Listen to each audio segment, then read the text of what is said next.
दुर्गा सप्तशती आप क्यों पढ़ें? जब नवरात्र विज्ञान से हर समस्या का समाधान संभव है, क्योंकि इसमें जो शब्द और ध्वनि का प्रतीक हैं वह है तीनों शक्तियों से बने हैं, महाकाली, महालक्ष्मी और महासरस्वती। और जो इनका विज्ञान है वो ब्रह्मांड की संरचना और देव शक्ति से हर शब्द बना है। चाहे वो आ शब्द लीजिए या ओ शब्द, हर अक्षर का अपना एक विज्ञान है। और दुर्गा सप्तशती के जो 700 मंत्र हैं उसमें 13 अध्याय हर समस्या का समाधान लिए हुए हैं। वह इन शब्दों और पंक्तियों को रिपीट करना भर नहीं, यह आपके नाड़ी तंत्र, सत, चित्त और आनंद को खोल करके दिव्य आशीर्वाद राजा के समान देते हैं। लेकिन इन 13 अध्यायों को अलग अलग आप कैसे पढ़ें, इनमें अलग समस्या का समाधान है।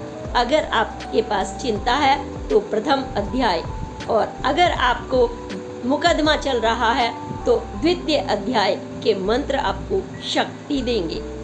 अगर आपके सौभाग्य आपको चाहिए और शत्रुओं का नाश करना है तो जगदम्बा के दर्शन, तो आपके लिए चौथा अध्याय महत्वपूर्ण है।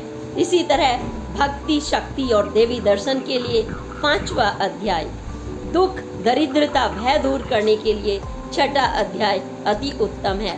और 7वें अध्याय की जो मंत्र शक्ति है वह मनोकामनाएं पूर्ण करेगी। किसी से मित्रता करनी है या किसी को वश में करना है तो 8वें अध्याय के मंत्रों की ध्वनि और शक्ति और उनके उच्चारण में विज्ञान छुपा है।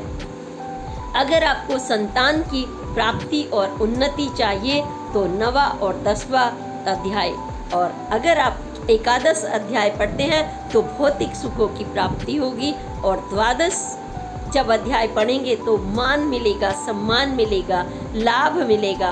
और 13 में मिलेगा मोक्ष और भक्ति के लिए उच्च स्थान।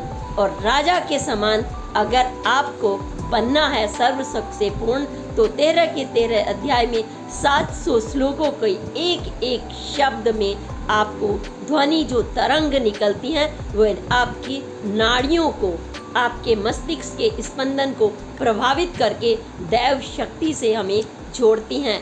यह सिर्फ पाठ करना भर नहीं, यह आपके मंद स्वर पढ़ते हैं। जो हमें पढ़ने का भी तरीका है, मन ही मन पढ़ते हैं और बोल कर पढ़ते हैं। बोल कर पढ़ना सबसे उत्तम है।